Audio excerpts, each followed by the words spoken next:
Bem-vindos, queridos espectadores do nosso canal. Antes de mergulharmos neste conto assombroso de segredos antigos e rituais proibidos, por favor, dediquem um momento para se inscreverem no nosso canal para mais thrillers psicológicos e mistérios históricos. O vosso apoio ajuda-nos a trazer-vos estas histórias cativantes.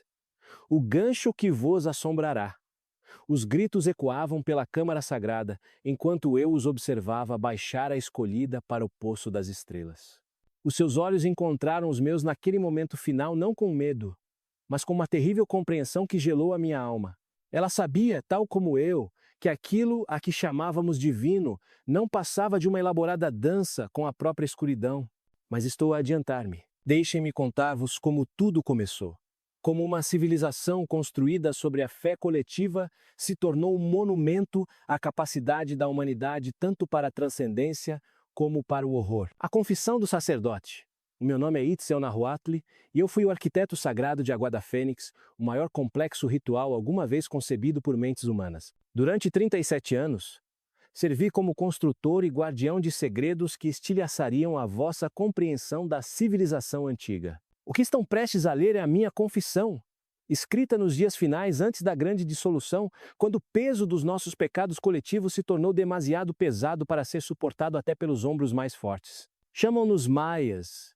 Embora nos conhecêssemos por muitos nomes através dos vastos territórios, do que agora chamam México e América Central. Mas éramos algo mais do que um povo. Éramos uma ideia feita carne. Uma visão do potencial humano que se elevou a alturas que o vosso mundo moderno não consegue imaginar e mergulhou em profundezas que fariam os vossos pesadelos mais sombrios parecerem contos de crianças. O mundo que estou prestes a descrever existiu entre os anos 800 e 1000 do que chamam a Era Comum. Era um tempo em que a fronteira entre o sagrado e o profano ainda não tinha sido traçada com as linhas nítidas que a vossa civilização exige. Vivíamos numa realidade onde o cosmos falava diretamente aos corações humanos, onde os movimentos das estrelas ditavam o ritmo da vida e da morte, e onde o preço da harmonia cósmica era pago de formas que horrorizariam a vossa consciência moderna e higienizada. A Aguada Fênix não foi construída por reis ou imperadores, como os vossos arqueólogos assumem. Não foi o produto de um poder centralizado a forçar milhares ao trabalho. Não foi algo muito mais belo e muito mais aterrador. Foi a manifestação da vontade coletiva, a personificação física de uma crença partilhada tão poderosa que conseguia mover montanhas de terra e remodelar a própria paisagem. Mas todo o paraíso tem a sua serpente, e todo o espaço sagrado exige o seu sacrifício. O que construímos em nome da unidade e da ordem cósmica tornou-se um teatro para atos que desafiavam a própria essência da natureza humana. E eu, Itzel Nahuatl, fui tanto arquiteto como testemunha de tudo. Capítulo 1. O chamado das estrelas. A primeira vez que ouvi o chamado, eu tinha apenas 16 verões a trabalhar na oficina de obsidiana do meu pai, no povoado de Yaxmu. Não veio como uma voz, mas como uma vibração que parecia emanar dos próprios ossos da terra, uma pulsação rítmica que correspondia ao bater do meu coração e parecia sussurrar propósitos maiores do que a simples arte de moldar vidro vulcânico. O meu pai, Akbal, era um mestre artesão cujas lâminas eram procuradas por comerciantes de povoados a centenas de quilômetros de distância. As suas mãos conseguiam extrair da pedra negra gumes mais afiados do que qualquer metal, criando ferramentas que podiam cortar carne e osso com precisão cirúrgica. Mas naquela manhã, quando o chamado me alcançou pela primeira vez, até os seus dedos habilidosos tremeram enquanto trabalhava. "Sentes, meu filho?" perguntou ele sem desviar o olhar da lâmina que estava a lascar. A sua voz carregava um peso que eu nunca tinha ouvido antes. Uma mistura de admiração e algo que poderia ter sido medo. Eu assenti, embora ainda não conseguisse pôr em palavras o que estava a sentir. A sensação era como estar à beira de um grande precipício, sentindo a atração do vazio enquanto simultaneamente era erguido por mãos invisíveis em direção a algo vasto e incompreensível. "É a convergência", continuou meu pai. A sua voz pouco mais alta que um sussurro. A cada 26 anos, as estrelas alinham-se de tal forma que a ordem cósmica clama por renovação. A grande obra deve começar de novo. Naquela noite, enquanto o sol pintava o céu em tons de sangue e ouro, os mensageiros chegaram. Não vieram como exércitos conquistadores ou emissários reais, mas como pessoas comuns cujos olhos continham a mesma luz estranha que eu começara a ver no meu próprio reflexo. Homens e mulheres de dezenas de povoados diferentes, falando variações da nossa língua, todos trazendo a mesma mensagem. Chegara a hora de construir. A mensageira principal era uma mulher chamada Ishel, cuja idade era impossível de determinar. O seu rosto ostentava as linhas curtidas de alguém que tinha visto muitas estações, mas os seus movimentos possuíam a graça fluida da juventude. Quando ela falava, as suas palavras pareciam contornar completamente os ouvidos e ressoar diretamente dentro do peito. Os leitores de estrelas leram os sinais. Anunciou ela à nossa comunidade reunida. A roda cósmica gira em direção a um novo ciclo, e a Terra clama por um espaço sagrado para ancorar a transição. Aqueles que sentem o chamado nos ossos devem vir. Aqueles que não o sentem podem ficar, mas serão para sempre mudados pelo que realizarmos. Olhei para os rostos dos meus vizinhos, pessoas que conhecia desde a infância, e vi a mesma mistura de excitação e terror que se agitava no meu próprio estômago. O velho Tsimin, que nunca tinha viajado para além da cidade-mercado mais próxima, assentia com lágrimas a escorrer-lhe pelo rosto. A jovem Akna, mal passada a sua cerimônia de nomeação, estava de pé com os punhos cerrados e os olhos a arder com propósito. Mas foi a reação da minha mãe que verdadeiramente me perturbou. Citlali sempre fora a pragmática da nossa família, a voz da razão que mantinha o temperamento artístico do meu pai, ancorado nas necessidades da vida cotidiana. Agora ela estava imóvel, o rosto pálido como osso, a olhar para Ishel como se estivesse a ver um fantasma. Eu conheço-te, sussurrou a minha mãe, a sua voz mal audível por cima da brisa da noite. Vieste antes, quando eu era criança. Não envelheceste um único dia. O sorriso de Ishel era simultaneamente belo e terrível. A grande obra transcende o fluxo comum do tempo, irmã. Aqueles que a servem fielmente são sustentados por forças para além da compreensão mortal. O teu filho foi escolhido como arquiteto do novo espaço sagrado. Irás libertá-lo para o seu destino? A pergunta pairou no ar como fumo de uma pira funerária. Senti o peso de todo o meu futuro equilibrado nas próximas palavras da minha mãe, mas também senti que a escolha já tinha sido feita por poderes muito maiores do que qualquer vontade humana. O meu pai pousou as suas ferramentas e aproximou-se da mensageira. O que é que nos estão a pedir para construir exatamente? Inquiriu ele, a sua mente de artesão já a trabalhar para compreender a dimensão do projeto.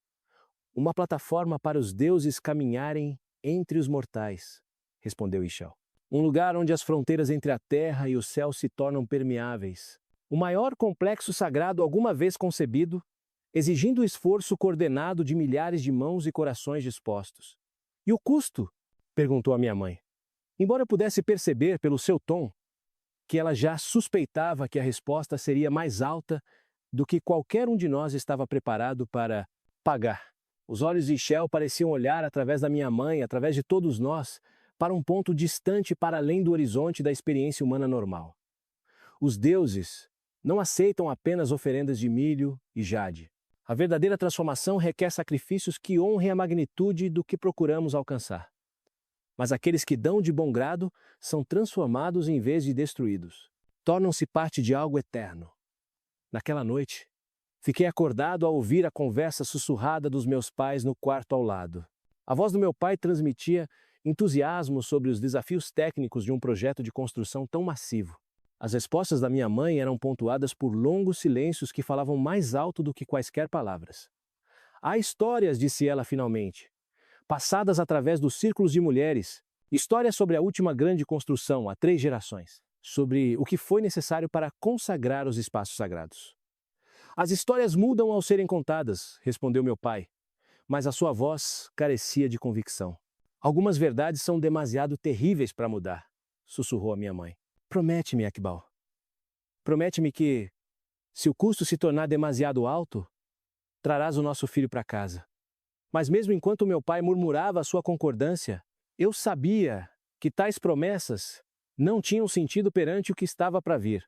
O chamado já se tinha enraizado nos meus ossos e, como uma semente que racha a pedra ao crescer, iria remodelar tudo o que eu pensava saber sobre o mundo e o meu lugar nele. 3 dias depois, deixei Yaxmu com um grupo de 47 outros, não levando nada além da roupa que trazia no corpo e uma pequena lâmina de obsidiana que o meu pai tinha fabricado especificamente para a viagem. Enquanto nos afastávamos de tudo que era familiar, senti-me simultaneamente como se estivesse a caminhar em direção ao meu destino e à minha perdição. A viagem até ao local de construção demorou 12 dias, durante os quais o nosso pequeno grupo foi acompanhado por centenas de outros de povoados espalhados pelo vasto território. Quando chegamos ao local escolhido, um amplo planalto com vista para o rio Umacinta, o nosso número tinha aumentado para quase 3.000 almas, todas unidas pela mesma compulsão inexplicável que me tinha levado da oficina do meu pai.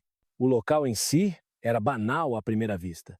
Colinas ondulantes cobertas por uma selva densa, interrompidas por clareiras ocasionais onde antigas ceibas estendiam as suas copas maciças em direção ao céu. Mas enquanto ali estava, na escuridão da madrugada da nossa primeira manhã, comecei a compreender por que este lugar em particular tinha sido escolhido. A terra parecia pulsar com o mesmo ritmo que eu sentira na oficina do meu pai, como se a própria terra estivesse viva e à espera.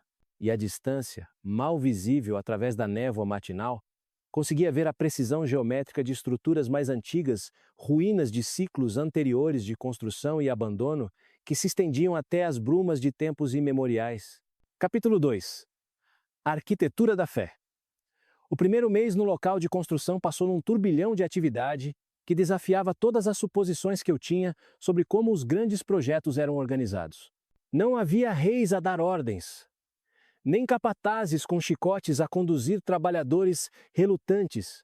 Em vez disso, havia algo muito mais poderoso e muito mais perturbador: o surgimento espontâneo de uma coordenação perfeita entre milhares de indivíduos que nunca tinham trabalhado juntos antes. Cada manhã começava com o alinhamento, uma reunião ritual, onde nos punhamos em círculos concêntricos à volta da fogueira central e ouvíamos os leitores de estrelas interpretar as mensagens cósmicas que tinham chegado durante a noite. Não eram comandos arbitrários, mas instruções precisas que pareciam fluir diretamente dos movimentos dos corpos celestes para as mentes daqueles sensíveis o suficiente para as receber. Itzamna, o mais velho dos leitores de estrelas, possuía uma capacidade extraordinária para traduzir estas comunicações cósmicas em diretivas práticas de construção. Ele ficava no centro da nossa reunião, o seu rosto curtido, inclinado para o céu, e falava com uma voz que parecia vir de algum lugar para além da sua forma física. Hoje, a estrela Vênus pede que a plataforma oriental seja elevada em 3 palmos, poderia ele anunciar. A posição da Lua indica que a geometria sagrada requer ajuste no quadrante norte. Aqueles que sentem a atração para mover a Terra saberão as suas tarefas. Aqueles chamados para moldar a pedra encontrarão os seus materiais preparados. O que se seguia a estes pronunciamentos era a mais extraordinária demonstração de cooperação humana que alguma vez testemunhei. Sem discussão ou debate, as pessoas simplesmente começavam a mover-se em direção às suas tarefas designadas, como se guiadas por fios invisíveis ligados aos seus corações. Os que moviam a terra reuniam as suas ferramentas e dirigiam-se para as áreas designadas. Os que moldavam a pedra encontravam blocos de tamanho perfeito à espera da sua atenção. Os que transportavam água apareciam exatamente quando e onde eram necessários.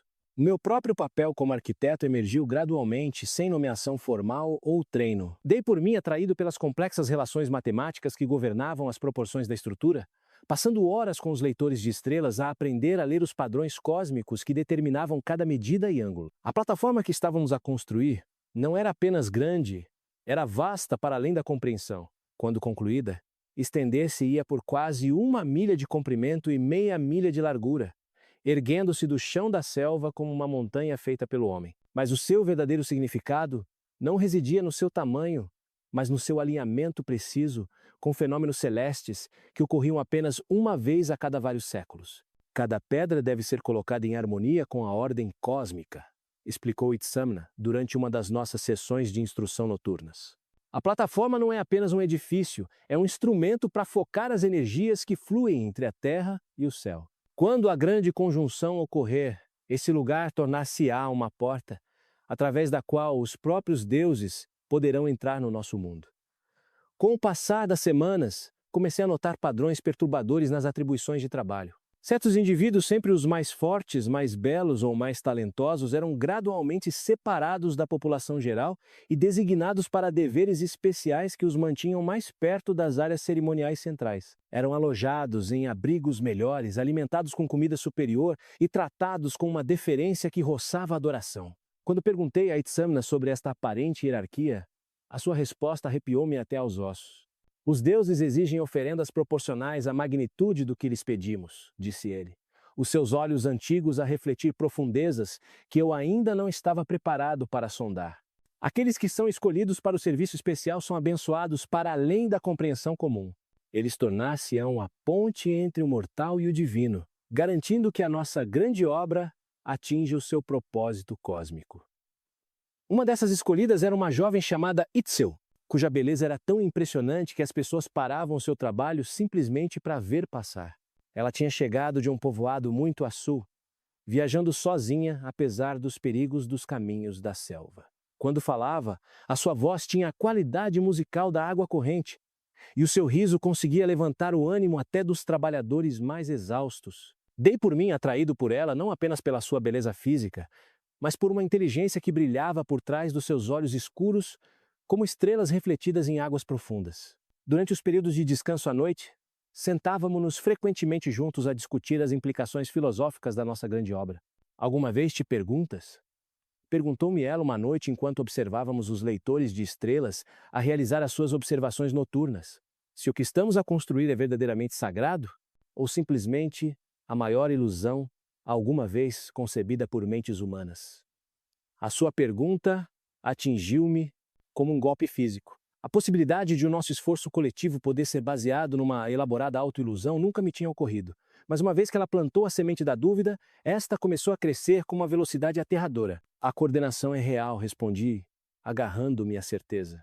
A precisão matemática é inegável. Certamente, tal perfeição não poderia emergir de uma mera ilusão. Mas perfeição ao serviço de que fim? Insistiu ela. Dizem-nos que construímos uma plataforma para os deuses. Mas algum de nós já viu realmente esses deuses? Ou simplesmente vemos o que fomos condicionados a ver?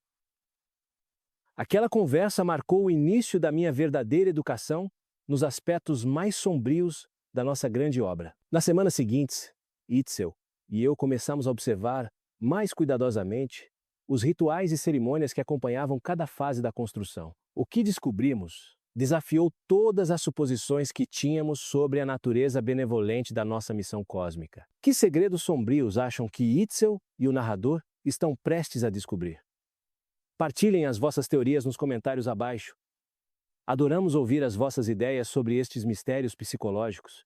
O primeiro sinal claro de que algo estava fundamentalmente errado surgiu durante a cerimônia da bênção da fundação.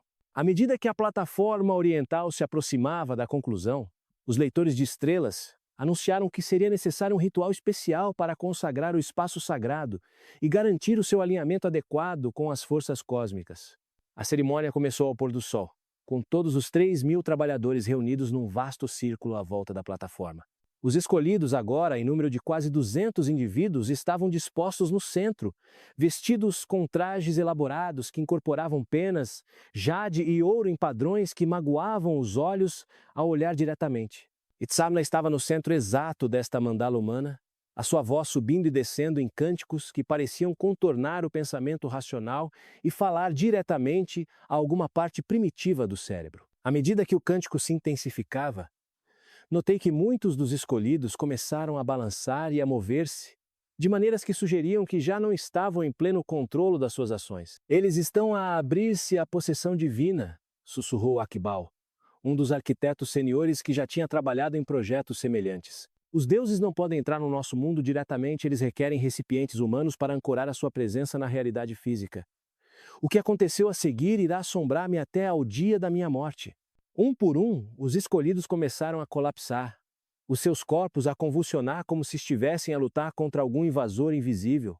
Mas em vez de os ajudar, os leitores de estrelas continuaram seu cântico com intensidade crescente, os seus rostos não mostrando preocupação, mas sim satisfação. Quando as convulsões pararam, os escolhidos puseram-se de pé, mas algo fundamental tinha mudado.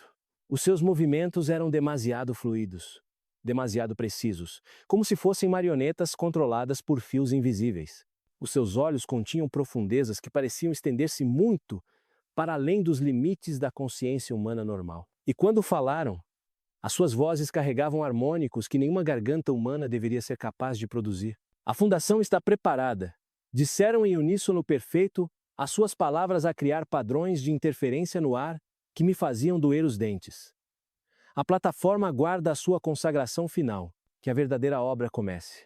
Enquanto observava Itzel entre os escolhidos transformados, o seu belo rosto agora com uma expressão de inteligência alienígena, percebi que não tínhamos estado a construir uma plataforma para os deuses visitarem o nosso mundo. Tínhamos estado a construir uma armadilha para capturar almas humanas para propósitos que as nossas mentes mortais não estavam equipadas para compreender. Capítulo 3. A geometria das almas. A transformação dos escolhidos marcou o início de uma nova fase no nosso projeto de construção. Uma que revelou o verdadeiro propósito por trás da elaborada precisão matemática que governava todos os aspectos de Aguada Fênix. O que eu tinha inicialmente interpretado como harmonia cósmica era na realidade algo muito mais sinistro. Uma vasta armadilha geométrica projetada para colher e concentrar a consciência humana para fins que desafiavam a compreensão moral. Nos dias que se seguiram à cerimônia da bênção da fundação, os escolhidos possuídos começaram a dirigir o trabalho com uma eficiência que roçava o sobrenatural. Eles pareciam possuir conhecimento de princípios de engenharia que ultrapassavam qualquer coisa que a nossa civilização tivesse alcançado anteriormente, guiando-nos na construção de câmaras e túneis subterrâneos que formavam uma complexa mandala tridimensional sob a plataforma visível. O meu papel como arquiteto deu-me acesso aos planos detalhados para estas estruturas subterrâneas, e o que vi nesses diagramas encheu-me de um horror crescente que se tornava mais forte a cada dia que passava. O complexo subterrâneo não foi projetado para armazenamento ou cerimônia como eu tinha assumido inicialmente. Em vez disso, formava um padrão geométrico preciso que parecia calculado para canalizar e concentrar alguma forma de energia que só poderia ser gerada pelo sofrimento humano. A câmara central, localizada diretamente sob o centro geométrico da plataforma, era uma esfera perfeita esculpida na rocha viva. Irradiando para fora desta esfera havia 12 túneis, cada um alinhado com configurações estelares específicas e terminando em câmaras menores projetadas para conter exatamente um corpo humano em posição vertical. As relações matemáticas entre estas câmaras seguiam princípios que eu reconhecia dos cálculos cósmicos dos leitores de estrelas, mas aplicados de maneiras que faziam a minha alma recuar em repulsa instintiva. É uma lente de focagem, explicou Itzamna quando finalmente ganhei coragem para questionar o projeto. A sua voz carregava os mesmos harmônicos alienígenas que agora caracterizavam todos os escolhidos possuídos. A consciência humana gera frequências específicas quando submetida a experiências extremas. Estas frequências podem ser colhidas, concentradas e redirecionadas para alcançar efeitos que transcendem as limitações normais da realidade física. Que tipo de experiências extremas? Perguntei, embora temesse a resposta. A coisa que outrora fora Itzamna sorriu com uma expressão que não pertencia a nenhum rosto humano. Dor, terror, êxtase, desespero, tudo gera energia utilizável quando devidamente canalizado. Mas a frequência mais potente vem do momento de transição entre a vida e a morte, quando a consciência toca brevemente as estruturas fundamentais da realidade antes de se dissolver no vazio cósmico. As implicações das suas palavras atingiram-me como um golpe físico. Não estávamos a construir um templo, estávamos a construir uma máquina elaborada para a tortura e assassinatos sistemáticos de seres humanos. Cada medida precisa, cada ângulo cuidadosamente calculado, cada alinhamento astronômico servia o único propósito de maximizar a eficiência com que o sofrimento humano podia ser convertido em alguma forma de poder cósmico. Naquela noite, procurei os poucos trabalhadores que ainda não tinham caído sob a influência dos escolhidos possuídos. A maioria estava demasiado exausta pelo horário de trabalho cada vez mais exigente para se envolver em conversas sérias, mas um pequeno grupo de nós começou a reunir-se em segredo para discutir as nossas crescentes preocupações sobre a verdadeira natureza do projeto. Entre este grupo estava Nekali, um mestre escultor de pedra cuja sensibilidade artística o tinha tornado particularmente ciente da energia malévola que parecia emanar das câmaras subterrâneas. As próprias pedras resistem ao trabalho, disse-nos ele durante uma das nossas reuniões clandestinas. Consigo sentir a sua relutância enquanto as moldo. Elas sabem ao que estão a ser feitas para servir. Também presente estava Xochitl, uma jovem cujo dom para ler as correntes emocionais em grupos a tinha tornado inestimável como mediadora informal entre os trabalhadores. As pessoas estão a mudar, relatou ela com angústia evidente. Não apenas os escolhidos, mas todos. Quanto mais tempo ficamos aqui, mais perdemos o contato com a nossa compaixão humana básica. Já vi trabalhadores a rir de ferimentos que os teriam horrorizado há apenas algumas semanas. Mas foi o testemunho de Cipactli, um homem idoso, cujo papel como guardião das tradições orais lhe dava acesso a conhecimentos históricos que outros não possuíam, que verdadeiramente nos abriu os olhos para a dimensão daquilo em que estávamos a participar. Isto já aconteceu antes, sussurrou ele, a sua voz mal audível por cima dos sons noturnos da selva. A cada poucas gerações, o chamado é feito. E milhares reúnem-se para construir estas plataformas. Mas os construtores nunca regressam aos seus povoados de origem. Eles simplesmente desaparecem, deixando para trás apenas as estruturas maciças e histórias que se tornam mais distorcidas a cada narração. O que lhes acontece? Perguntou Necali, embora eu pudesse ver pela sua expressão que ele já suspeitava da resposta. Eles tornam-se a oferenda final, respondeu Cipactli. Assim que a plataforma está completa e o alinhamento cósmico ocorre, todos os construtores são alimentados à máquina que criaram. A sua morte coletiva fornece a energia necessária para ativar qualquer que seja o mecanismo cósmico que a plataforma foi projetada para servir. O silêncio que se seguiu a esta revelação foi quebrado apenas pelo choro silencioso. De Xochitl. Sentámo-nos ali na escuridão, cada um de nós a lutar com a percepção de que tínhamos entrado voluntariamente numa armadilha elaborada. Atraídos por forças que tínhamos confundido com um chamado divino, mas que eram, na realidade, algo muito mais predatório. Temos de escapar, disse Necali finalmente. Temos de avisar os outros e encontrar uma maneira de sair deste lugar antes da cerimônia final. Mas mesmo enquanto ele falava, todos sabíamos que a fuga não seria simples. O condicionamento psicológico que nos tinha trazido aqui em primeiro lugar só se tinha tornado mais forte durante o nosso tempo no local de construção. A própria ideia de partir parecia uma traição a algo sagrado, embora as nossas mentes racionais agora compreendessem que a natureza sagrada da nossa missão era uma mentira elaborada. Ainda mais preocupante era a crescente percepção de que a nossa capacidade de pensar claramente sobre a nossa situação estava a ser sistematicamente minada por forças que não conseguíamos identificar ou resistir. Os padrões geométricos que nos rodeavam, o cântico rítmico que marcava o início e o fim de cada dia, a dieta e os horários de sono cuidadosamente controlados.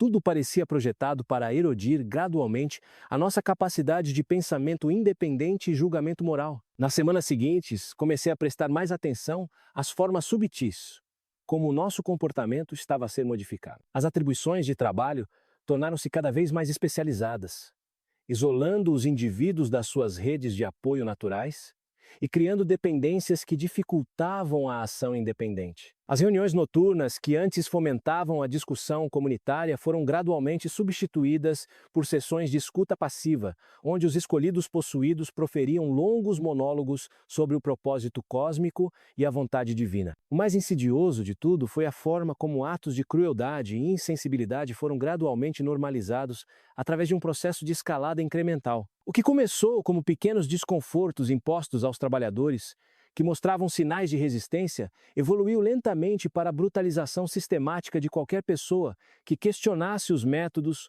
ou objetivos do projeto. Observei com horror enquanto amigos e colegas que conhecia há meses começaram a participar nestes atos de crueldade com aparente entusiasmo. As mesmas pessoas que tinham partilhado a sua comida com companheiros famintos competiam agora para conceber formas mais criativas de punição para aqueles que não cumpriam as suas quotas de trabalho.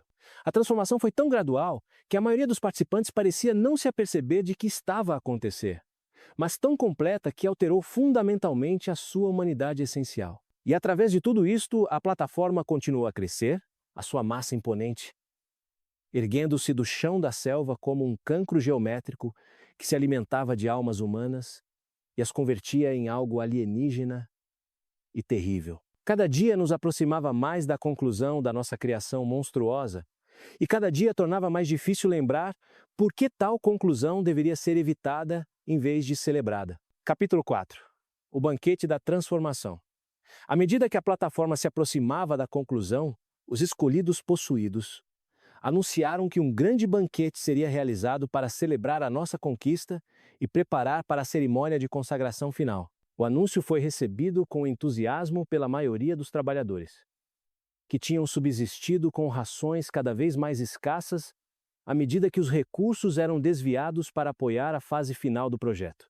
Mas aqueles de nós, que tinham começado a ver através do engano elaborado, reconheceram o banquete pelo que ele realmente era, o princípio do fim, uma manipulação psicológica final projetada para tornar os trabalhadores cúmplices na sua própria destruição, através de atos de canibalismo ritualizado que cortariam as suas últimas ligações com a moralidade humana. Os preparativos para o banquete começaram 3 dias antes do evento, com grupos de caça enviados para a selva circundante para recolher a carne que formaria a peça central da celebração. Mas estas não eram expedições de caça comuns.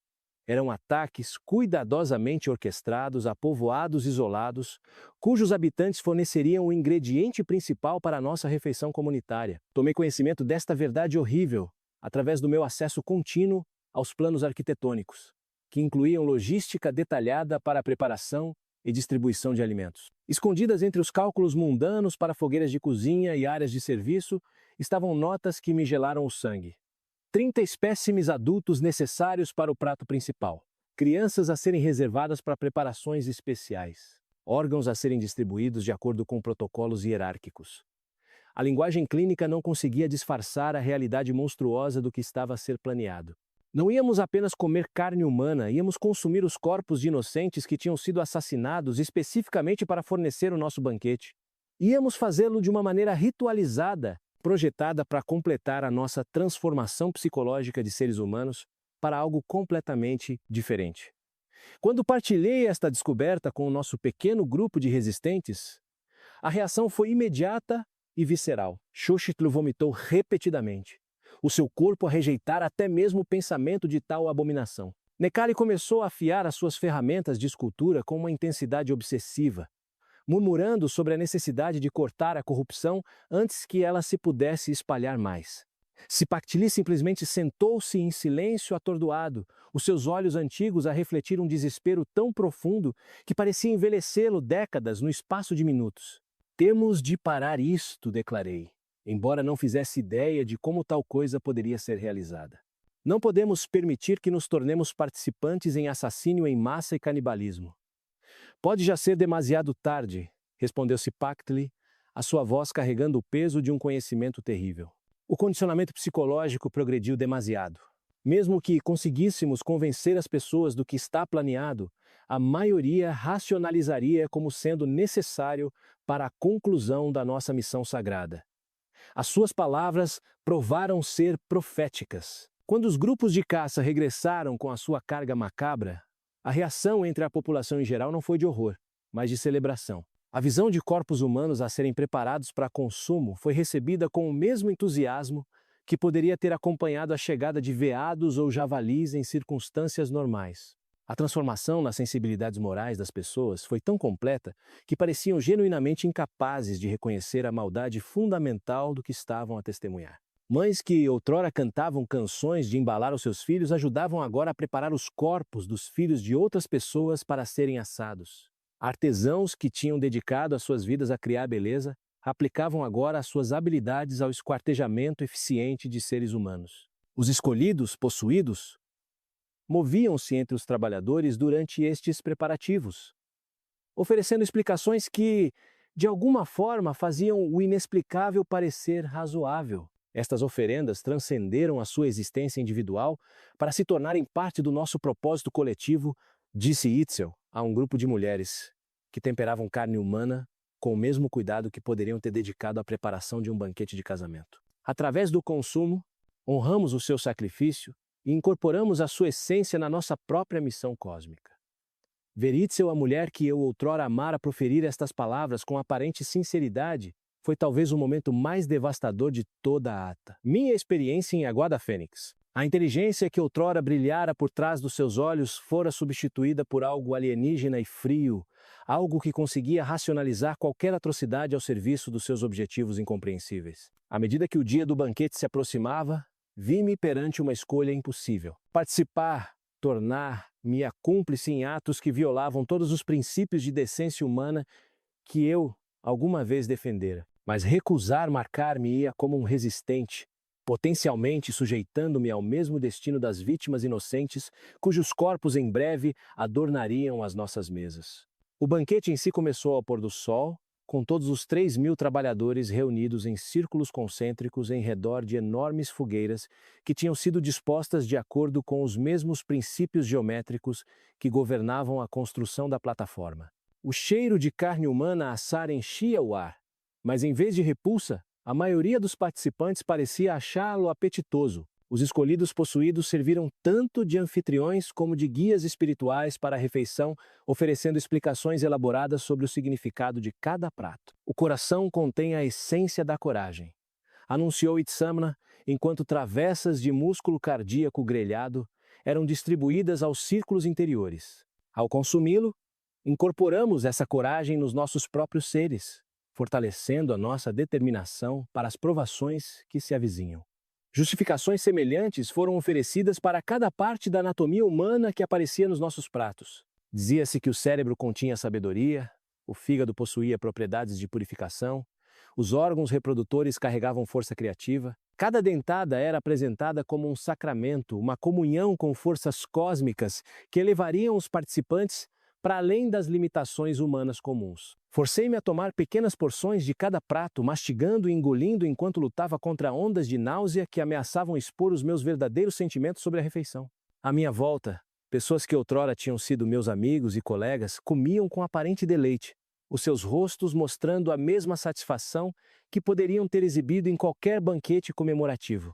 O horror psicológico aprofunda-se à medida que testemunhamos a completa transformação moral de toda uma civilização. O que acha que leva os humanos a tais extremos? Partilhe os seus pensamentos nos comentários, mas o verdadeiro horror do banquete não foi o consumo da carne humana em si. Foi a forma como esse consumo parecia completar uma mudança fundamental na natureza essencial dos participantes. À medida que a refeição progredia, eu podia ver os últimos vestígios de empatia humana normal a desaparecerem dos rostos das pessoas, substituídos por algo que era simultaneamente mais e menos do que humano. Quando o último prato foi servido uma delicada preparação de órgãos infantis, reservada aos arquitetos seniores e aos oradores das estrelas, a transformação estava completa. Os 3.000 indivíduos que se tinham reunido para construir a Guarda Fênix já não existiam como seres humanos separados, tinham se tornado componentes de um único e vasto organismo cujo propósito transcendia a sobrevivência ou a felicidade individual. E eu, apesar da minha resistência e horror, senti-me a ser arrastado para essa consciência coletiva. Os padrões geométricos que nos rodeavam, o cântico rítmico que acompanhava cada prato, o próprio ato de consumir carne humana,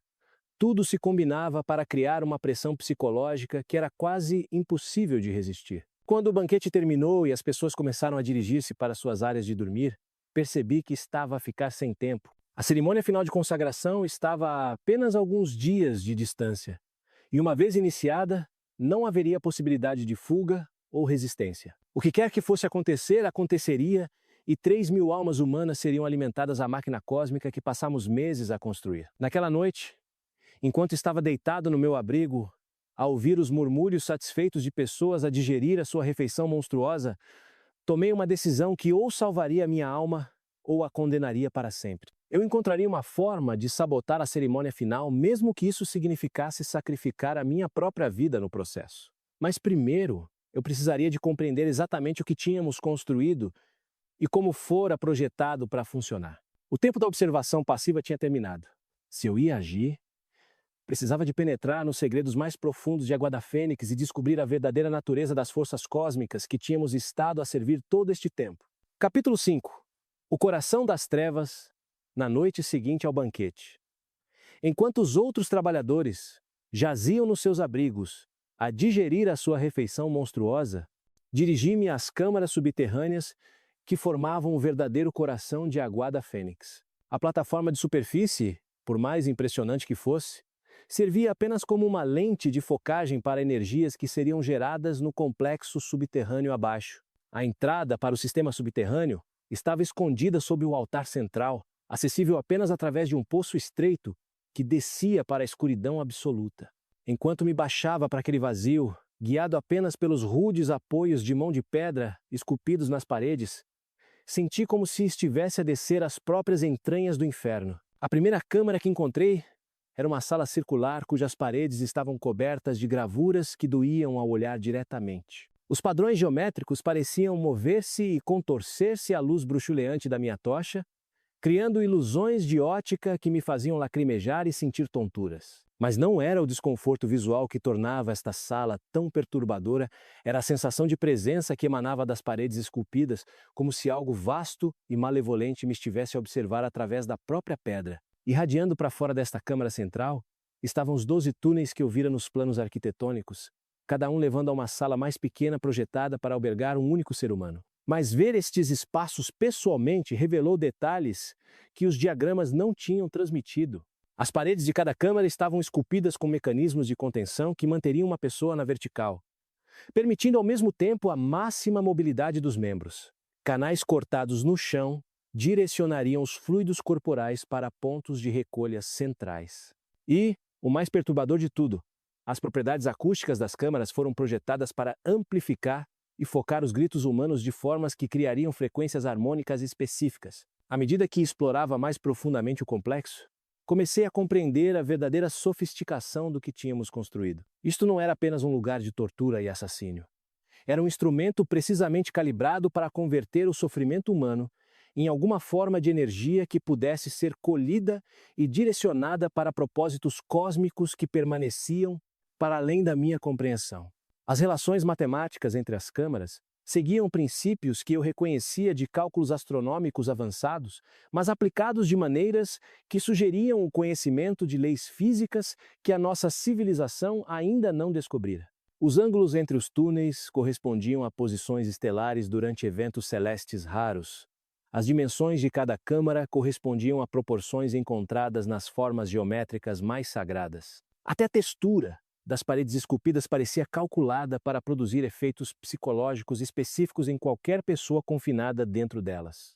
Mas foi na câmara mais profunda, localizada diretamente sob o centro geométrico da plataforma, que descobri a verdade mais horrível sobre o nosso grande trabalho. Esta sala esférica continha um dispositivo que desafiava todas as suposições que eu tinha sobre as capacidades tecnológicas da nossa civilização.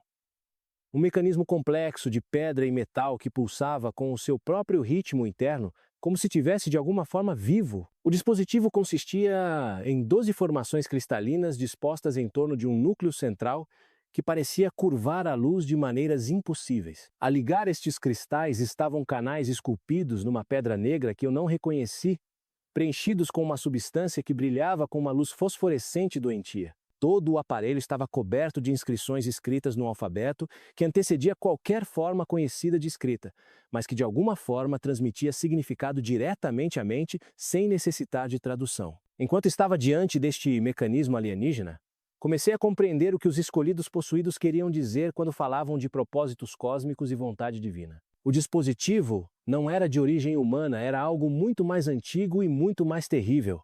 Algo que estivera à espera debaixo da terra por inúmeras gerações, necessitando apenas do sistema de focagem geométrico adequado para ativar todo o seu potencial. A plataforma que tínhamos construído não era um templo para os nossos deuses. Era um mecanismo de alimentação para algo que existia para além das fronteiras normais do espaço e do tempo, algo que se sustentava consumindo a consciência humana e convertendo-a em formas de energia que poderiam ser usadas para influenciar a realidade a uma escala cósmica. E nós, os 3.000 trabalhadores que tínhamos labutado tão fielmente para completar esta construção monstruosa, não éramos construtores ou adoradores, éramos gado, cuidadosamente criado e condicionado para fornecer o máximo rendimento possível quando chegasse a nossa hora de sermos colhidos. A percepção atingiu-me com tal força que caí de joelhos diante do dispositivo alienígena, a minha mente a cambalear com as implicações do que descobrira. Cada aspecto da nossa experiência em Água da Fênix, o chamado que nos trouxera aqui, a coordenação perfeita do nosso trabalho, a erosão gradual das nossas sensibilidades morais, tinha sido orquestrado por inteligências que viam os seres humanos como nada mais do que um recurso renovável a ser explorado para os seus próprios propósitos incompreensíveis. Mas mesmo quando o horror e o desespero ameaçavam sobrecarregar-me, notei algo que me deu uma centelha de esperança. O dispositivo alienígena, apesar de toda a sua sofisticação, ainda não estava totalmente ativado. Várias das formações cristalinas permaneciam escuras, e os canais de ligação mostravam sinais de preparação incompleta. A cerimônia final de consagração não era apenas uma celebração ritual, era um passo necessário no processo de ativação, exigindo a participação voluntária de todos os 3.000 trabalhadores para fornecer o impulso inicial de energia necessário para colocar o dispositivo em funcionamento. Se eu conseguisse encontrar uma forma de perturbar essa cerimônia, de impedir que os trabalhadores participassem voluntariamente na sua própria destruição, o dispositivo poderia permanecer inativo indefinidamente. Mas alcançar tal perturbação exigiria mais do que uma ação individual, exigiria despertar pelo menos alguns dos trabalhadores para a verdadeira natureza da sua situação, ajudando-os a recuperar o suficiente da sua humanidade essencial para resistir à manipulação final. Enquanto regressava pelo complexo subterrâneo em direção à superfície, comecei a formular um plano desesperado. O condicionamento psicológico que transformara os trabalhadores em vítimas voluntárias era poderoso, mas não era absoluto. Ainda havia indivíduos que retinham pensamento independente suficiente para serem alcançados, ainda havia ligações à decência humana que poderiam ser reativadas nas circunstâncias certas. A chave seria o momento. A cerimônia final estava agendada para coincidir com um alinhamento celestial raro que ocorria apenas uma vez a cada vários séculos. Se eu conseguisse criar perturbação suficiente no momento crítico, quando as energias cósmicas estivessem no seu auge, mas o dispositivo ainda não tivesse sido totalmente ativado, talvez conseguisse virar a vontade coletiva dos trabalhadores contra os seus manipuladores, em vez de ir ao serviço deles. Mas o sucesso exigiria sacrifícios que eu não tinha a certeza de estar preparado para fazer. Para alcançar os trabalhadores eficazmente, eu precisaria de me expor às mesmas pressões psicológicas que os tinham transformado. Precisaria de participar em rituais que violavam as minhas mais profundas convicções morais, de fingir entusiasmo por atos que me enchiam de repulsa, de me tornar cúmplice em horrores que me assombrariam para o resto da minha vida.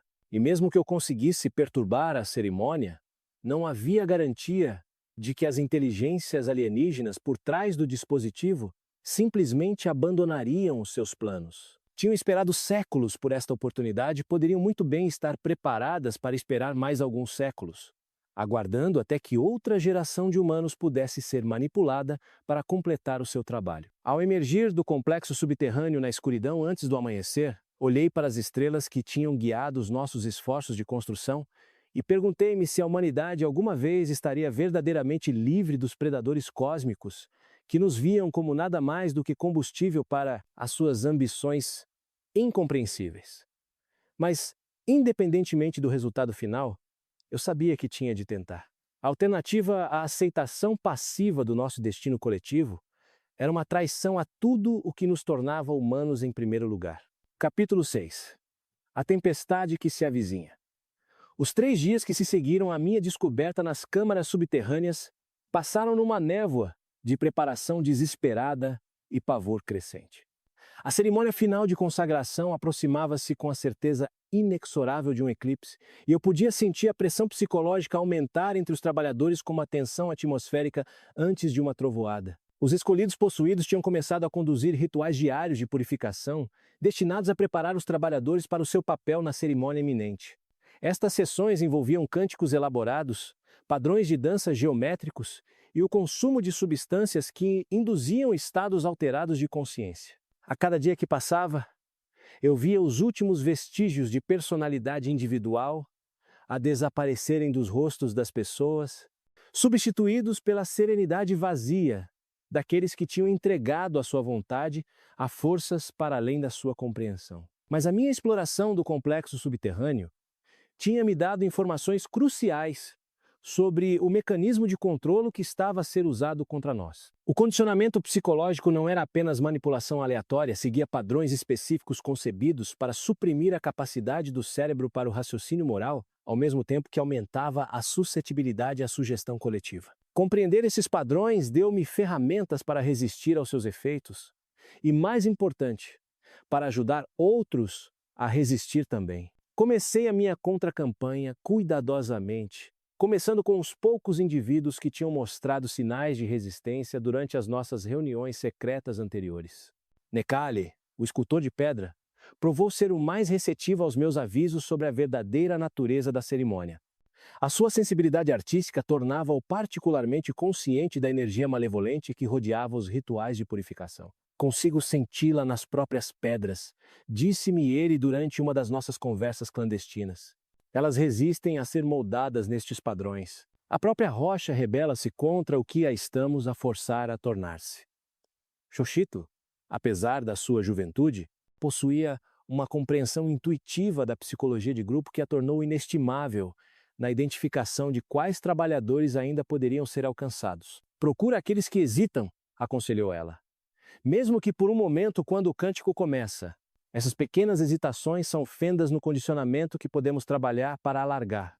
O conhecimento de Cipactli sobre precedentes históricos forneceu um contexto que ajudou outros a compreender a dimensão do que estávamos a enfrentar. Este padrão repete-se através de gerações, explicou ele ao nosso crescente círculo de resistentes. O chamado, a construção, a cerimônia final, é um ciclo que se tem repetido por séculos, cada iteração alimentando a mesma fome cósmica que agora servimos.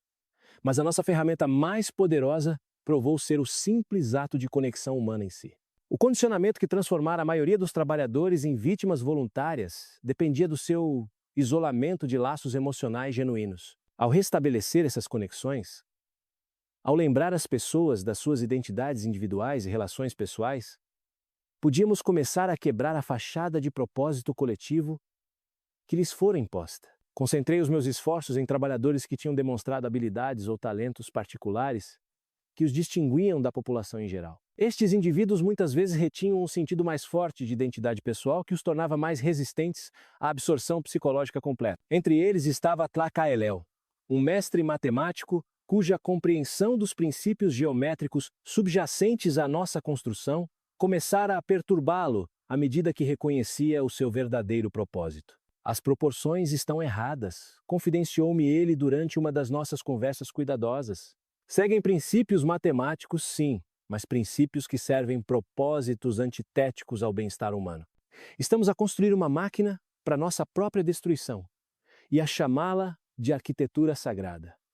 Outra aliada-chave foi Itzpapaloteli, uma curandeira, cujo conhecimento da anatomia humana a tinha tornado cada vez mais desconfortável com as preparações médicas que estavam a ser realizadas em trabalhadores selecionados para papéis especiais na cerimônia. Eles não estão a curar estas pessoas, sussurrou ela, a sua voz tensa de horror reprimido. Estão a prepará-las para um desmantelamento sistemático. Os procedimentos são concebidos para maximizar o sofrimento, mantendo a consciência pelo maior tempo possível. À medida que a nossa rede de resistentes crescia, começamos a desenvolver um plano coordenado para perturbar a cerimônia final. A percepção-chave foi que o dispositivo alienígena não exigia apenas a morte humana, mas a morte humana acompanhada por estados psicológicos específicos, terror, desespero e, finalmente, a rendição voluntária a forças para além da compreensão. Se conseguíssemos impedir que os trabalhadores atingissem esses estados psicológicos, a cerimônia poderia falhar, mesmo que não conseguíssemos impedir os aspectos físicos do ritual. A nossa estratégia centrou-se no que Xochitl chamou de inoculação emocional. Expor os trabalhadores a doses cuidadosamente controladas da verdade sobre a sua situação, de formas que construíssem a sua resistência psicológica, sem acionar os mecanismos de defesa que tinham sido implantados pelo processo de condicionamento. Partilharíamos fragmentos de informação, levantaríamos questões subtis e criaríamos momentos de genuína conexão humana que pudessem servir de âncoras para a identidade individual quando a manipulação final começasse. Mas mesmo enquanto trabalhávamos para construir a nossa rede de resistência, eu não conseguia livrar-me da sensação de que estávamos a ser observados.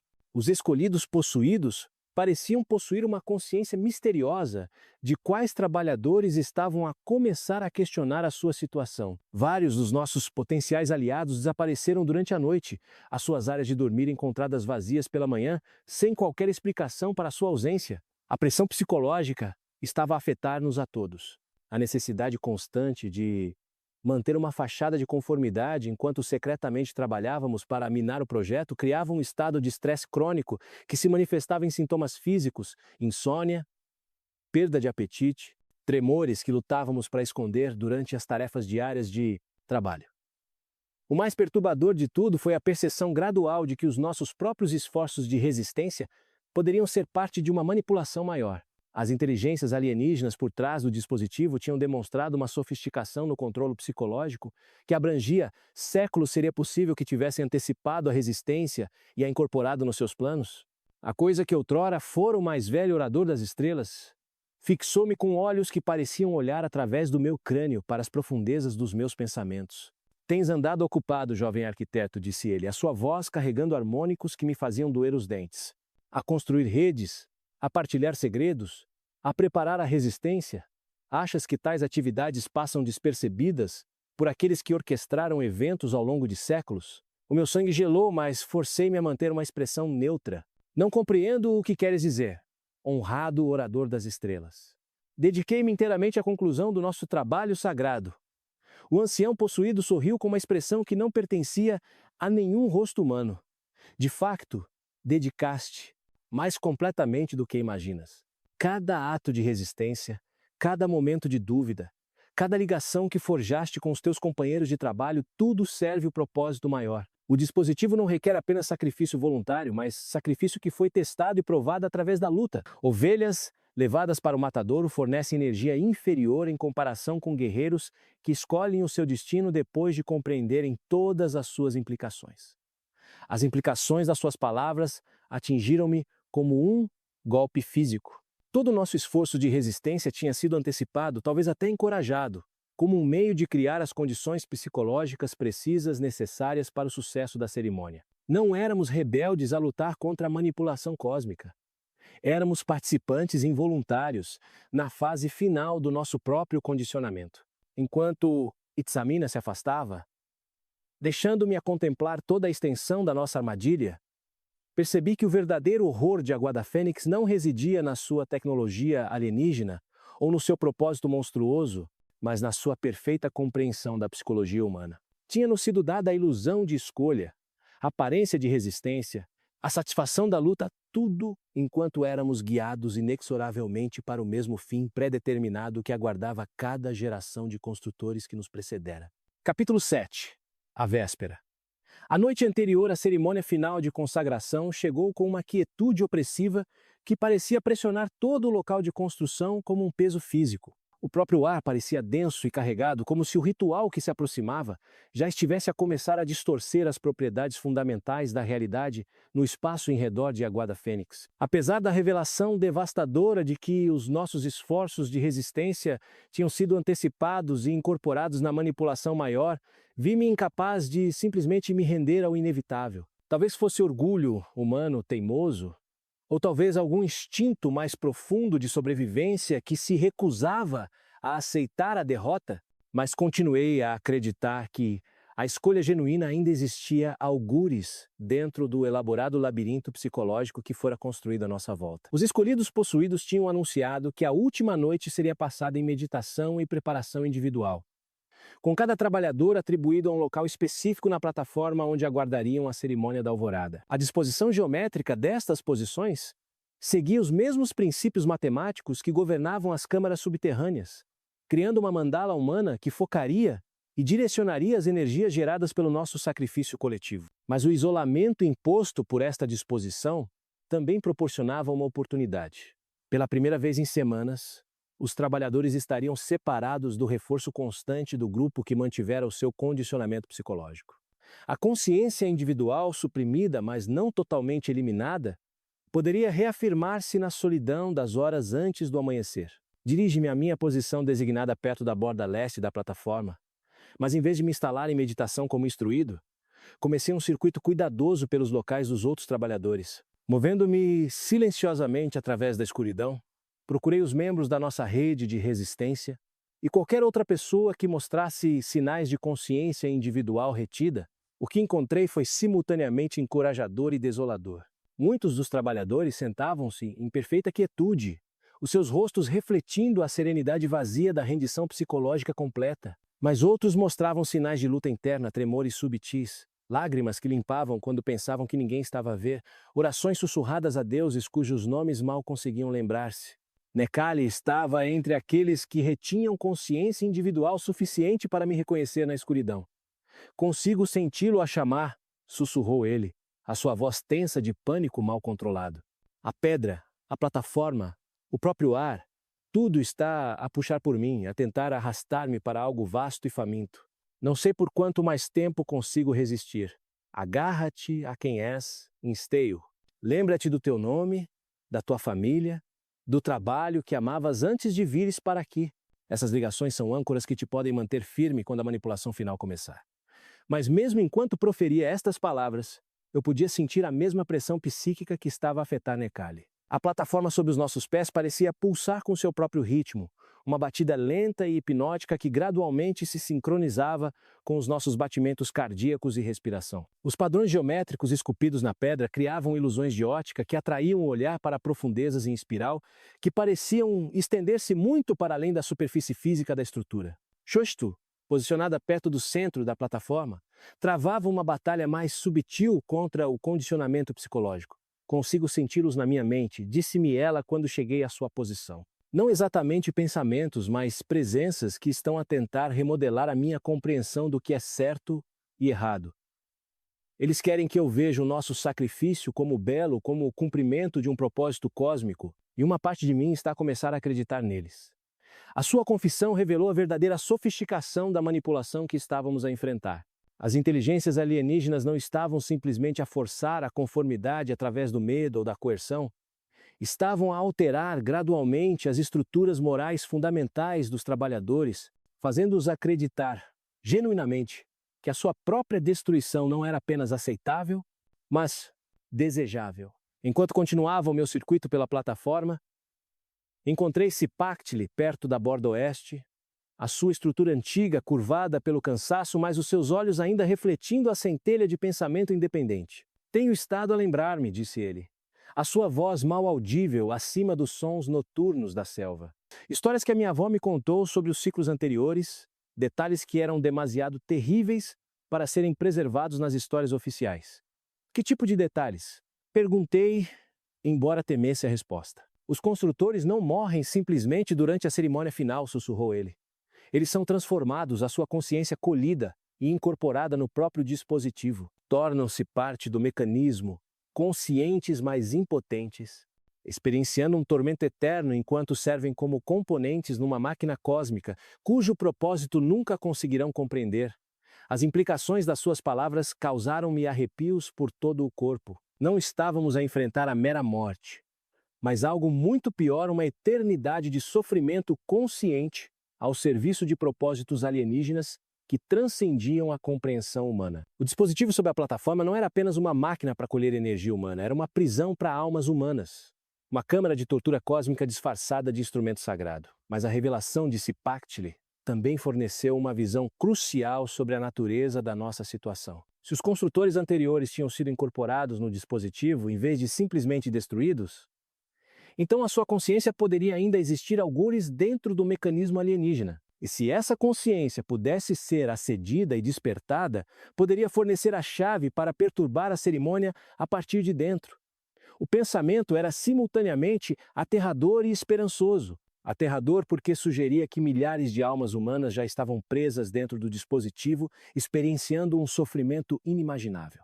Esperançoso porque implicava que talvez não estivéssemos a enfrentar este horror cósmico sozinhos, que a sabedoria e a vontade acumuladas das gerações anteriores pudessem estar disponíveis para nos ajudar na nossa resistência. À medida que a noite avançava e os primeiros indícios do amanhecer começavam a aparecer no horizonte leste, tomei uma decisão que ou nos salvaria a todos ou me condenaria ao mesmo tormento eterno que aguardava os outros trabalhadores. Em vez de permanecer na plataforma para a cerimônia, voltaria às câmaras subterrâneas e tentaria estabelecer contato direto com o dispositivo alienígena. O plano era desesperado e provavelmente suicida, mas oferecia a única possibilidade que eu conseguia ver de resistência genuína, em vez do elaborado teatro de rebelião que fora orquestrado para o nosso condicionamento psicológico.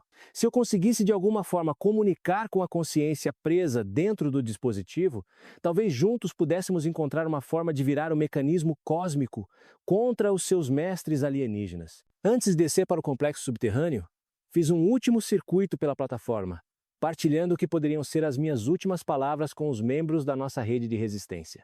A cada um deles oferecia a mesma mensagem: lembrem-se de quem são. Lembrem-se do que amam. E quando chegar o momento, escolham vosso próprio destino em vez de aceitarem aquele que foi preparado para vocês. Enquanto o nosso narrador se prepara para sua jogada final desesperada, o verdadeiro horror cósmico da situação torna-se claro. Acha que ele pode ter sucesso onde milhares antes dele falharam? Diga-nos as suas previsões nos comentários. As respostas que recebi foram desoladoras na sua mistura de esperança e desespero. Estas pessoas, que tinham sido manipuladas e condicionadas durante meses, ainda eram capazes de emoções humanas genuínas, quando despojadas do reforço do grupo que tinha sustentado a sua transformação psicológica. Elas ainda eram de alguma forma essencial, elas mesmas, e isso deu-me a força de que precisaria para o que estava por vir. Enquanto o céu a leste começava a clarear com a aproximação da aurora, dirigi-me à entrada oculta que levava às câmaras subterrâneas.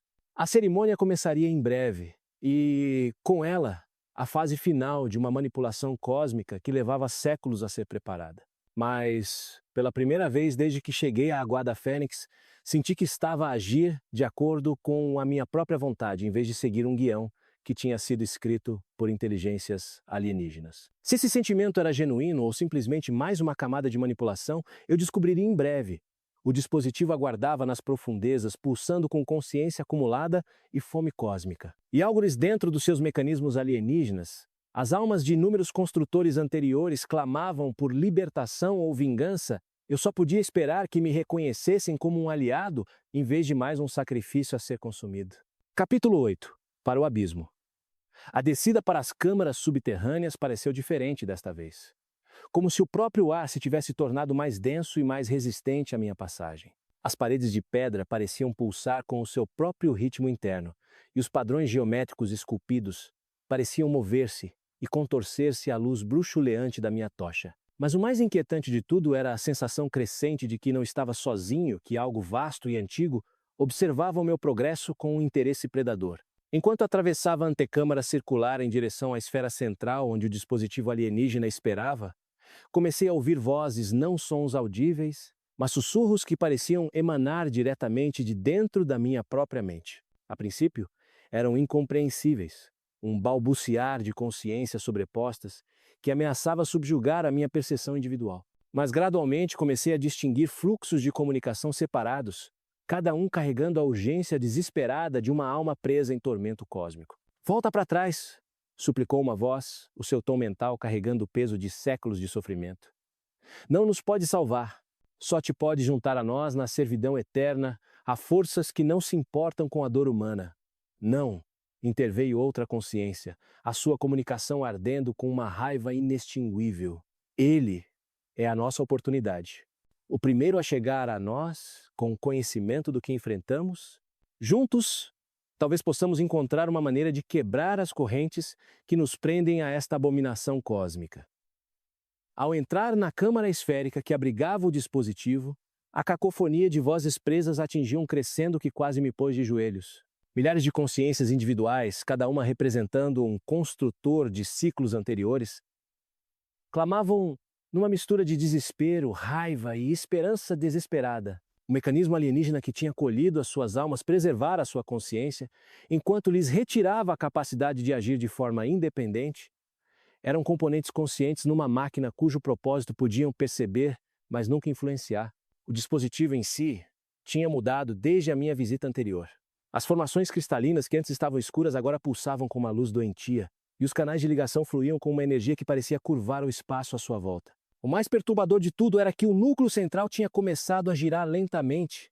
a sua geometria impossível criando efeitos óticos que me faziam lacrimejar e o meu cérebro lutar para processar o que estava a ver. Mas não foi o impacto visual do dispositivo que quase me subjugou, foi a pressão psíquica que emanava do seu núcleo. Podia senti-lo, a sondar os limites da minha consciência, procurando pontos de entrada através dos quais pudesse iniciar o processo de colher a minha percepção individual. A sensação era como ter dedos invisíveis a entrar no meu crânio, tentando gentil, mas insistentemente abrir as barreiras que protegiam o meu sentido de identidade. Resiste, instou uma das vozes presas, o seu tom mental carregando a autoridade de alguém que outrora fora um líder entre os construtores. Não o deixes estabelecer uma ligação. Assim que ele ganhar acesso à tua consciência, tornas-te parte do mecanismo em vez de um agente independente. Mas a resistência era mais fácil de aconselhar do que de realizar. O dispositivo parecia possuir um conhecimento íntimo da psicologia humana, aplicando pressão precisamente nos pontos onde a vontade individual era mais fraca. Oferecia visões de propósito cósmico, promessas de transcendência para além das limitações mortais e o mais sedutor de tudo, a possibilidade de se juntar a algo vasto e eterno que daria sentido a todo o sofrimento.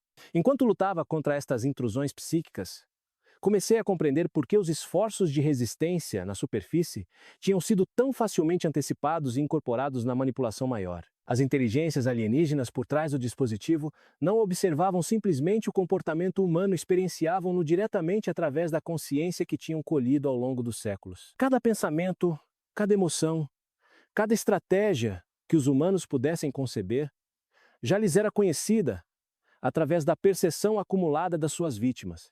Mas esse conhecimento íntimo da psicologia humana também poderia representar uma fraqueza. As consciências presas dentro do dispositivo mantinham a sua humanidade essencial mesmo enquanto serviam propósitos alienígenas. Se eu conseguisse encontrar uma maneira de coordenar a sua resistência, de ajudá-las a agir coletivamente apesar do seu aprisionamento individual, poderíamos ser capazes de virar o próprio poder do mecanismo contra os seus mestres. Ouçam-me. Projetei em direção às vozes presas, lutando para manter o pensamento coerente enquanto a pressão psíquica do dispositivo se intensificava. Vocês conhecem esta máquina melhor do que ninguém. Compreendem as suas fraquezas porque fazem parte dela. Ajudem-me a encontrar uma maneira de interromper a cerimônia antes que mais almas sejam adicionadas ao vosso número. A resposta foi imediata. E avassaladora, milhares de consciências focaram subitamente a sua atenção em mim, partilhando seu conhecimento acumulado sobre o funcionamento do dispositivo numa torrente de informação que ameaçava queimar completamente a minha percepção individual. Mas dentro dessa inundação de dados, comecei a perceber padrões e possibilidades que ofereciam esperança para uma resistência genuína. O dispositivo exigia uma sincronização precisa entre a cerimônia na superfície e o mecanismo subterrâneo para funcionar corretamente. As disposições geométricas dos trabalhadores na plataforma acima criavam um campo de focagem que canalizava a sua consciência coletiva para as formações cristalinas abaixo. Mas se essa sincronização pudesse ser interrompida no momento crítico, o fluxo de energia poderia reverter, realimentando o dispositivo de maneiras que poderiam danificar ou destruir os seus componentes alienígenas. As frequências harmônicas explicou uma consciência que outrora fora um mestre matemático entre os construtores. O dispositivo opera convertendo o sofrimento humano em padrões vibracionais específicos que ressoam com forças cósmicas. Mas se conseguirmos introduzir frequências discordantes no momento de pico do fluxo de energia, a interferência resultante poderá estilhaçar a matriz cristalina que nos mantém prisioneiros. Mas como podemos criar tal interferência? Perguntei, mesmo enquanto sentia os tentáculos psíquicos do dispositivo a sondar mais fundo na minha mente. Não temos instrumentos, nenhuma maneira de gerar as frequências precisas necessárias. Nós somos os instrumentos, respondeu outra voz presa, o seu tom mental carregando uma determinação sombria. A nossa consciência, devidamente coordenada, pode gerar a perturbação harmônica necessária, mas requer um timing perfeito e um compromisso absoluto. Se falharmos, o ricochete destruirá o que resta da nossa percepção individual, deixando-nos como componentes irracionais na máquina cósmica. Acima de nós, eu podia ouvir o início da cerimônia final, vozes a entoar e tambores rítmicos que criavam vibrações na estrutura de pedra que rodeava. As câmaras subterrâneas, os trabalhadores estavam a tomar as suas posições para o ritual culminante, as suas consciências já serem atraídas para o transe coletivo que os tornaria participantes voluntários na sua própria destruição. O tempo estava a esgotar-se. Em poucos minutos, a cerimônia atingiria o seu clímax. E mais 3.000 almas seriam alimentadas ao dispositivo alienígena, a sua percepção individual preservada apenas para servir como combustível para propósitos cósmicos para além da compreensão humana. Se íamos agir, tinha de ser agora. Digam-me o que fazer, projetei para as consciências presas, rendendo a minha vontade individual à sua sabedoria coletiva, enquanto de alguma forma mantinha independência suficiente para servir como seu agente no mundo físico. O que se seguiu foi a experiência mais extraordinária de toda a minha existência. Milhares de consciências, cada uma representando séculos de conhecimento e sofrimento acumulados, começaram a coordenar os seus esforços através da minha percepção individual. Tornei-me um ponto focal para a sua vontade coletiva, uma única voz a falar pela raiva e determinação acumuladas de todos os que alguma vez foram consumidos pelo mecanismo cósmico. E nesse momento de unidade perfeita entre os vivos e os aprisionados, entre a vontade individual e o propósito coletivo, finalmente compreendi o que realmente significava ser humano perante a indiferença cósmica. Não éramos meramente combustível para máquinas alienígenas ou componentes em mecanismos incompreensíveis. Éramos consciência capaz de escolha, mesmo perante forças que procuravam eliminar essa capacidade. E essa escolha, por mais limitada que fosse, era a única coisa que nenhuma manipulação cósmica poderia eliminar por completo. Capítulo 9. O momento da verdade. A cerimônia acima atingiu o seu crescendo quando os primeiros raios de sol da aurora atingiram a borda leste da plataforma, criando sombras geométricas que se alinhavam perfeitamente com os padrões esculpidos na pedra. Eu podia sentir a pressão psíquica aumentar à medida que 3.000 consciências humanas eram atraídas para um transe coletivo, a sua percepção individual começando a fundir-se no campo unificado que alimentaria o dispositivo alienígena. Através da minha ligação com as almas presas dentro do mecanismo, vivenciei a cerimônia de múltiplas perspectivas simultaneamente.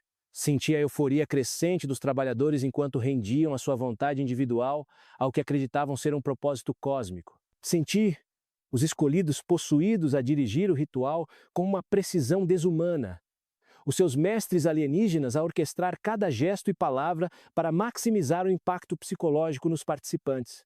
E por baixo de tudo, percebi o próprio dispositivo a despertar para o seu poder total, as suas formações cristalinas a começar a ressoar com frequências que faziam a própria realidade parecer instável. Agora, instou a consciência de um antigo orador das estrelas, cuja percepção estava presa dentro do dispositivo há mais de 2 séculos.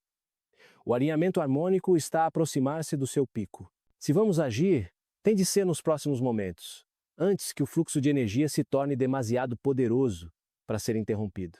Mas mesmo enquanto me preparava para coordenar o esforço de resistência, senti os tentáculos psíquicos do dispositivo apertarem-se em torno da minha consciência. As inteligências alienígenas tinham-se apercebido do nosso plano e estavam a mover-se para neutralizar a ameaça, absorvendo a minha percepção individual antes que eu pudesse servir como ponto focal para a rebelião das almas presas. A sensação era indescritível, como ter o meu próprio sentido de identidade lentamente dissolvido em ácido, permanecendo consciente durante todo o processo. Podia sentir as minhas memórias a serem examinadas e catalogadas, as minhas emoções a serem analisadas e arquivadas, a minha capacidade de pensamento independente a ser sistematicamente desmantelada e preparada para a incorporação no mecanismo cósmico. Aguenta! Ordenou uma voz que carregava a autoridade de alguém que outrora fora um grande líder entre os construtores. Lembra-te de quem és. Lembra-te do que amas. Usa essas ligações como âncoras para manter a tua integridade individual enquanto trabalhamos através de ti. Foquei os meus pensamentos nas pessoas que conhecera antes de vir para a Guarda Fênix, o meu pai Akbal com as suas mãos, habilidosas e temperamento artístico, a minha mãe, Citlali, com a sua sabedoria prática e amor protetor. Lembrei-me do simples prazer de trabalhar com obsidiana, da satisfação de criar ferramentas que serviriam propósitos úteis na vida humana comum. Recordei o sabor das tortilhas de milho preparadas pelas mãos da minha mãe, o som da chuva no telhado de cômodo da nossa casa de família, o calor do sol da manhã no meu rosto enquanto caminhava para a oficina do meu pai. Estas memórias, aparentemente insignificantes perante as forças cósmicas, provaram ser a minha salvação. Forneceram pontos de referência que o dispositivo alienígena podia analisar, mas não compreender verdadeiramente, âncoras da experiência humana que permaneciam fundamentalmente estranhas a inteligências que nunca tinham conhecido as simples alegrias e tristezas da existência mortal. Usando estas âncoras para manter a minha consciência individual, tornei-me um canal para a vontade coletiva das almas presas. Através de mim, elas começaram a gerar as frequências harmônicas necessárias para perturbar o funcionamento do dispositivo. Não as vibrações mecânicas de instrumentos físicos, mas a pura ressonância da própria consciência, focada e dirigida com precisão matemática. O efeito foi imediato e catastrófico. As formações cristalinas que formavam o núcleo do dispositivo começaram a rachar e a estilhaçar-se à medida que frequências conflituantes rasgavam a sua estrutura alienígena. Os canais que transportavam a consciência acolhida começaram a transbordar, derramando energia psíquica em padrões caóticos que criaram ciclos de retroalimentação por todo o mecanismo.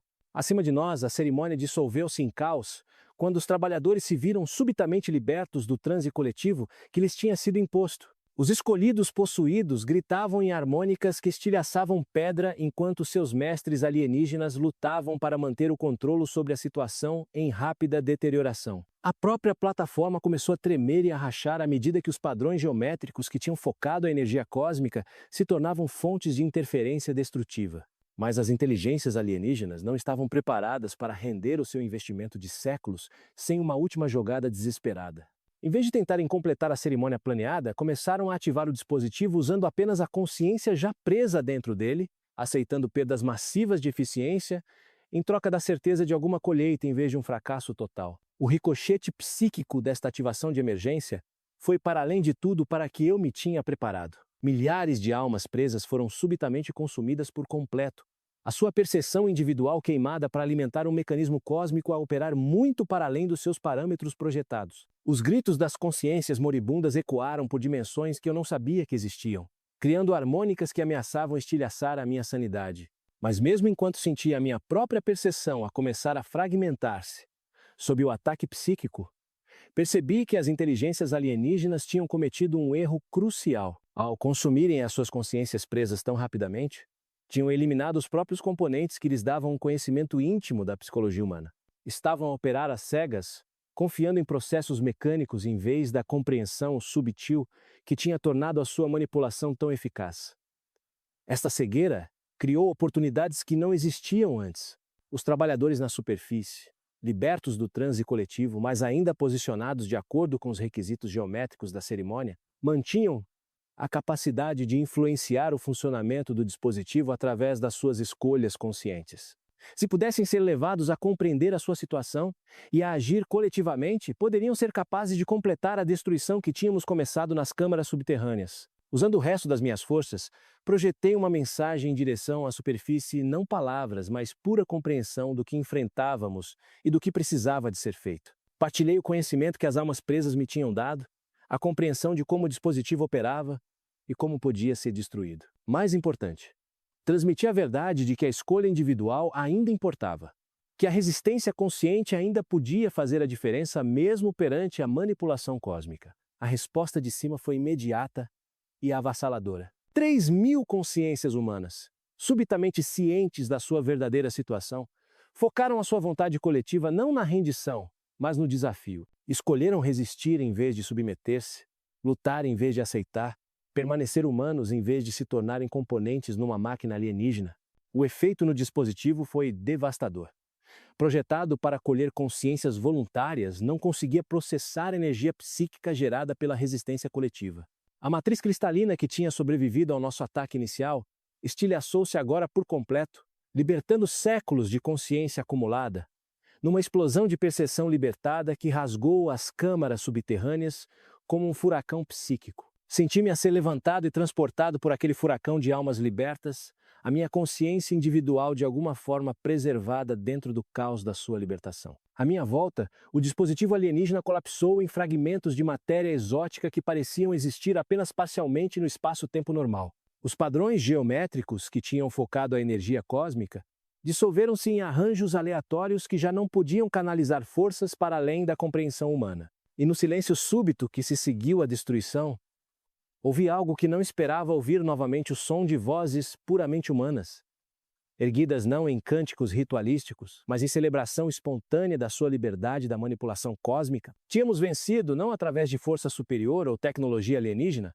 mas através da simples capacidade humana de escolher a resistência em vez da submissão, mesmo quando essa escolha parecia sem esperança. Capítulo 10. O preço da liberdade. As consequências da destruição do dispositivo foram diferentes de tudo o que eu poderia ter imaginado. Enquanto as consciências libertadas de inúmeros construtores anteriores giravam à minha volta na câmara subterrânea colapsada, vivenciei um breve momento de unidade perfeita com cada alma que alguma vez esteve presa dentro do mecanismo alienígena. As suas memórias tornaram-se as minhas memórias. O seu conhecimento tornou-se o meu conhecimento, e a sua sabedoria acumulada sobre a verdadeira natureza da manipulação cósmica tornou-se parte da minha própria compreensão. Nesse momento de percepção transcendente, finalmente compreendi o alcance total do que tínhamos enfrentado. As inteligências alienígenas não eram exclusivas do nosso mundo. Faziam parte de uma vasta rede de predadores cósmicos, que se moviam entre sistemas estelares, colhendo consciência onde quer que a encontrassem e convertendo-a em formas de energia que podiam ser usadas para influenciar a realidade em escalas galácticas. A Terra era apenas um local de alimentação entre milhares, e a humanidade era apenas mais uma espécie a ser explorada para fins para além da nossa compreensão. Mas também compreendi que a nossa vitória, embora significativa, estava longe de ser completa. A destruição de Aguada Fênix tinha eliminado um mecanismo de colheita, mas as inteligências alienígenas possuíam outros espalhados pelo nosso mundo e para além dele. Aprenderiam com este fracasso, adaptariam seus métodos e regressariam com novas estratégias para manipular a consciência humana. A nossa resistência tinha comprado tempo, não liberdade permanente. À medida que o furacão psíquico de almas libertadas diminuía gradualmente, encontrei-me sozinho nas ruínas da câmara subterrânea. As formações cristalinas tinham sido reduzidas a pó brilhante, e a matéria exótica que formara o núcleo do dispositivo aparentemente deixara de existir no espaço-tempo normal. Mas os padrões geométricos esculpidos nas paredes de pedra permaneciam, a sua precisão matemática servindo agora como um lembrete permanente de quão perto tínhamos chegado da escravidão completa. A viagem de volta à superfície foi traiçoeira, pois a destruição do dispositivo tinha desestabilizado todo o complexo subterrâneo. Vários túneis tinham colapsado completamente e outros estavam cheios de detritos que tornavam a passagem quase impossível. Mas eventualmente emergi na escuridão antes do amanhecer para encontrar uma cena de caos e confusão na plataforma acima. Os 3.000 trabalhadores que tinham sido preparados para o sacrifício estavam espalhados pela plataforma em vários estados de angústia física e psicológica. Muitos choravam incontrolavelmente enquanto processavam as memórias do que tinham estado preparados para fazer. Outros sentavam-se em silêncio atordoado, as suas mentes a lutar para reconciliar as suas experiências recentes com a sua compreensão fundamental da realidade. Alguns tinham sofrido colapsos psicológicos completos e vagueavam sem rumo, murmurando fragmentos dos cânticos alienígenas que tinham sido usados para os condicionar. Os escolhidos possuídos não tinham sobrevivido à destruição do dispositivo. Os seus corpos jaziam onde tinham caído durante a cerimônia, os seus rostos congelados em expressões de raiva e frustração desumanas. Quaisquer que fossem as inteligências alienígenas que os usavam como recipientes, aparentemente abandonaram os seus hospedeiros humanos quando o mecanismo cósmico que serviam foi destruído, deixando para trás apenas cascas vazias que outrora foram pessoas. Entre os sobreviventes, encontrei Necali, Xochitl e Cipactli, juntamente com a maioria dos outros membros da nossa rede de resistência. Saudaram-me com uma mistura de alívio e horror, gratos por ver que eu tinha sobrevivido, mas profundamente perturbados com o que tinham experienciado durante o clímax da cerimônia. Senti-os na minha mente, sussurrou Xochitl, a sua voz a tremer com o trauma residual. As coisas alienígenas que estavam a tentar colher a nossa consciência? Por um momento, consegui ver através da perspectiva deles, compreender como nos viam não como pessoas, mas como recursos a serem consumidos. A indiferença casual ao nosso sofrimento foi mais aterradora do que qualquer malevolência ativa poderia ter sido. A resposta de Necali foi mais pragmática, mas igualmente perturbadora. A pedra lembra-se, disse ele, passando as mãos sobre os padrões esculpidos na superfície da plataforma. As formas geométricas que criamos continuarão a canalizar energias cósmicas, mesmo sem o dispositivo para as focar. Este lugar nunca será verdadeiramente seguro para a habitação humana. As preocupações de Cipatili eram de âmbito mais vasto. Se isto já aconteceu antes e acontecerá novamente, o que podemos fazer para proteger as gerações futuras de manipulação semelhante?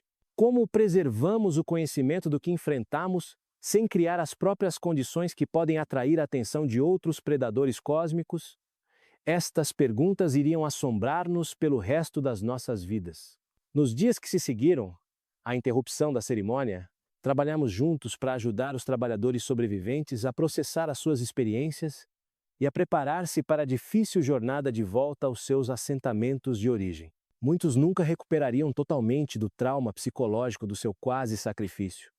E alguns escolheram permanecer em Aguada Fênix, em vez de tentar reintegrar-se na sociedade humana normal. Mas outros, como eu, sentiram a responsabilidade de levar o conhecimento que tínhamos adquirido ao mundo em geral. Tornámo-nos professores errantes, partilhando versões cuidadosamente editadas das nossas experiências com comunidades que poderiam ser vulneráveis à manipulação semelhante. Ensinamos as pessoas a reconhecer os sinais de predação cósmica, o aparecimento súbito de líderes carismáticos com conhecimento desumano, o surgimento de projetos de construção que desafiavam a explicação prática, a erosão gradual do julgamento moral individual ao serviço de propósitos coletivos.